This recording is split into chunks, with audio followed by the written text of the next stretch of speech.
ನಮಸ್ಕಾರ ವೀಕ್ಷಕರೇ, ನಿಮಗೆಲ್ಲರಿಗೂ ನಮ್ಮ YouTube channel TGS the golden ಶೋಗೆ ಸ್ವಾಗತ.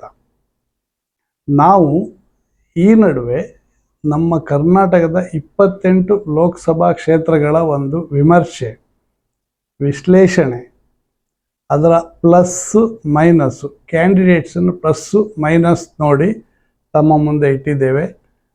ನಮಗೆ ಉತ್ತಮ ರೆಸ್ಪಾನ್ಸ್ ಅಂದರೆ ಸಾಕಷ್ಟು ವ್ಯೂವರ್ಶಿಪ್ಪು, ಸಬ್ಸ್ಕ್ರಿಪ್ಷನ್ನು ಎಲ್ಲ ಬಂದಿದೆ. ತಾವು ಕೂಡ ನೋಡಿದ್ದೀರಿ. ಇವಾಗ ಇಲೆಕ್ಷನ್ ಮುಗೀತು, ಕರ್ನಾಟಕದ 28 ಕ್ಷೇತ್ರಗಳ ಇಲೆಕ್ಷನ್ ಮುಗೀತು.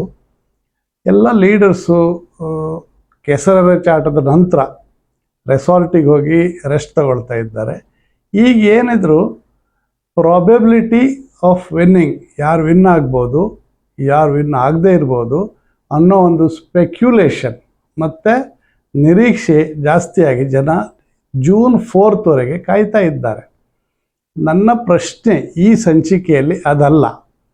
ನಾನು 28 ಕ್ಷೇತ್ರಗಳ ಒಂದು ವಿಶ್ಲೇಷಣೆ ಕೊಡುವಾಗ ಎನಿ ಕ್ಯಾಂಡಿಡೇಟ್ಸ್, ನಮ್ಮಲ್ಲಿ 3 ಮೇಜರ್ ಪಾರ್ಟಿ ಕ್ಯಾಂಡಿಡೇಟ್ಸಿನ ಪ್ಲಸ್ಸು ಮತ್ತು ಮೈನಸ್ ಹೇಳುವಾಗ BJP ಇಂದ ಕಂಟೆಸ್ಟ್ ಮಾಡಿದ ಅಷ್ಟೂ ಕ್ಯಾಂಡಿಡೇಟ್ಸಿಗೆ ಅಂದರೆ 25 ಔಟ್ ಆಫ್ 28 BJP ಅವರು ಕಂಟೆಸ್ಟ್ ಮಾಡಿದರು.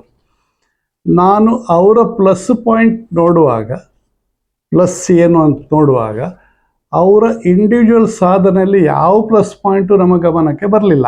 ನಮ್ಮ ಟೀಮು ಕೆಲಸ ಮಾಡುವಾಗ ಅವರು ಕ್ಷೇತ್ರಕ್ಕೆ ಏನು ಮಾಡಿದ್ದಾರೆ ಅಂತ ಹುಡುಕಿದಾಗ ಒಬ್ಬರೂ, including the senior most Ramesh ಜಿಗಜಿಣಗಿಯವರಾಗಿರಲಿ, ಜೊಲ್ಲೆಯವರಾಗಿರಲಿ, ಅಥವಾ ರಾಮುಲು ಆಗಿರಲಿ, ಅಥವಾ ಚೌಟ ಎನಿವೆ ಹೊಸಬ್ರು ಮಹಾರಾಜರಾಗಿರಲಿ, ಕ್ಷೇತ್ರಕ್ಕೆ ಏನು ಮಾಡಿದ್ದಾರೆ ಅನ್ನುವಂಥದ್ದು ಏನೂ ಡೀಟೇಲ್ ಸಿಗಲಿಲ್ಲ. ಆದರೆ ಅವರ ಪ್ರತಿಯೊಬ್ಬರ 25 ಪ್ಲಸ್ JDS 3ರವರ ಪ್ಲಸ್ ಪಾಯಿಂಟ್ ಏನು ಅಂದರೆ ಮೋದಿ ವೇವ್, ಹಿಂದುತ್ವದ ಅಲೆ, ಮೋದಿ ಅಲೆ, ಇದೇ ಮೇಯ್ನಾಗಿ. ಹಾಗಾದರೆ ನನ್ನ ಕ್ವಶನ್ನು, ಕರ್ನಾಟಕದಲ್ಲಿ ಒಬ್ಬರು ಯೋಗ್ಯರು ಇಲ್ವೇ? ಬರೇ ಇವರನ್ನು ಬರೇ ಮೋದಿ ವೇವೇ ನಂಬ್ಕೊಂಡು ಇರೋದಾದರೆ ನಮಗೆ MPಗಳು ಯಾಕೆ ಅನ್ನುವಂಥ ಒಂದು ಕ್ವೆಶನ್ ಸಹಜವಾಗಿ ನಮ್ಮೆಲ್ಲರಿಗೂ ಬರ್ತಾ ಇದೆ. ಈಗ ಕಾಂಗ್ರೆಸ್ನಲ್ಲಿ ತಗೊಂಡ್ರೆ ಕೂಡ ಸಿಮಿಲರ್ ಸಿಚುವೇಶನ್ ನಾವು ಅಲ್ಲಿ ಕೂಡ ನೋಡ್ತೀವಿ. ಅಲ್ಲಿ ಕಾಂಗ್ರೆಸ್ನಿಂದ 28 ಅಭ್ಯರ್ಥಿಗಳು ಸ್ಪರ್ಧೆ ಮಾಡಿದರು. 28ರಲ್ಲಿ ಅವರ ಸಾಧನೆ ಏನು?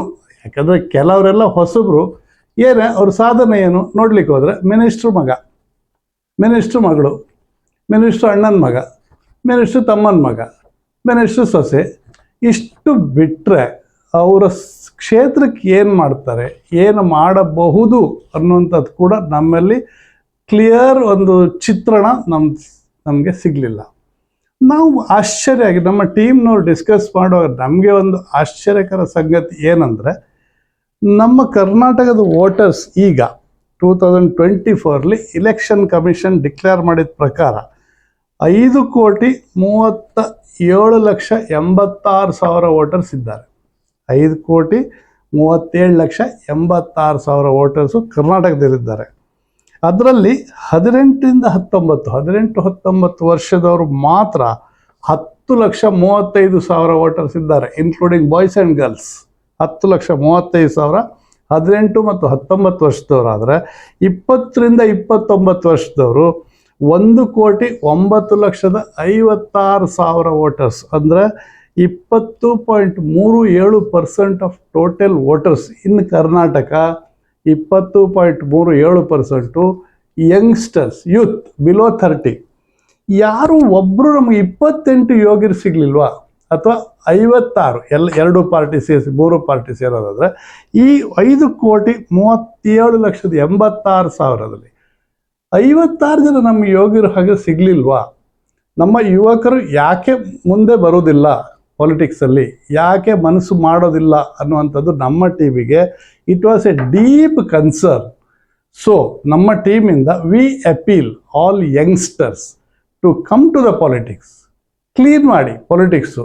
ಎಲ್ಲ ಅದೇ ಮಿನಿಸ್ಟ್ರ್ ಮಗ, ಮಿನಿಸ್ಟ್ರ್ ಮಗಳು, MLA ತಮ್ಮ, MLA ಅಣ್ಣ, MLA ಅಕ್ಕ, MLA ಸೊಸೆ, MLA ಅಳಿಯ ಬೇಡ.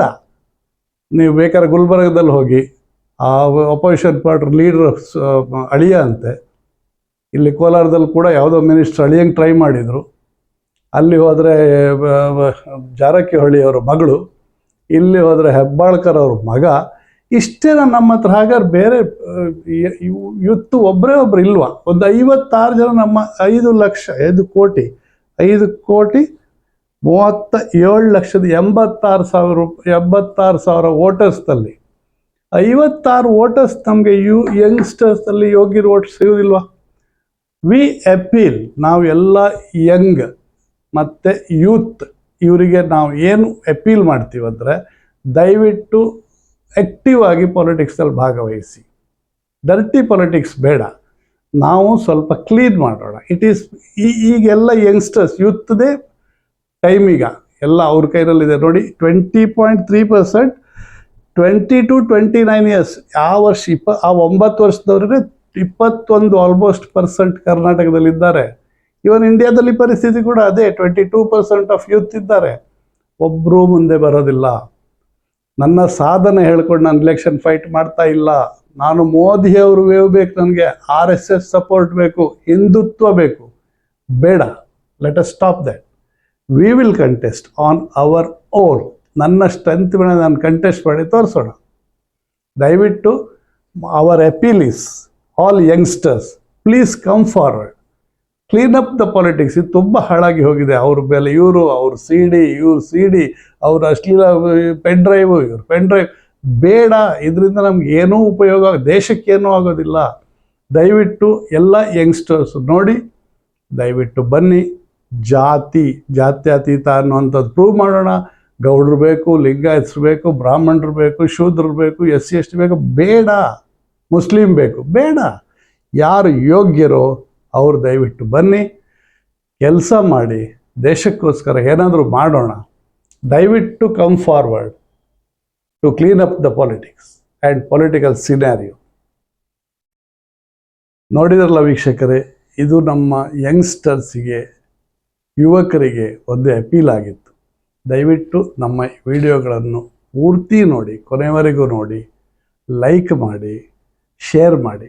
ದಯವಿಟ್ಟು ನಮ್ಮ ಚಾನಲ್ ಸಬ್ಸ್ಕ್ರೈಬ್ ಮಾಡೋದು ಮಾತ್ರ ಮರಿಬೇಡಿ. ದಯವಿಟ್ಟು. ನಮಸ್ಕಾರ.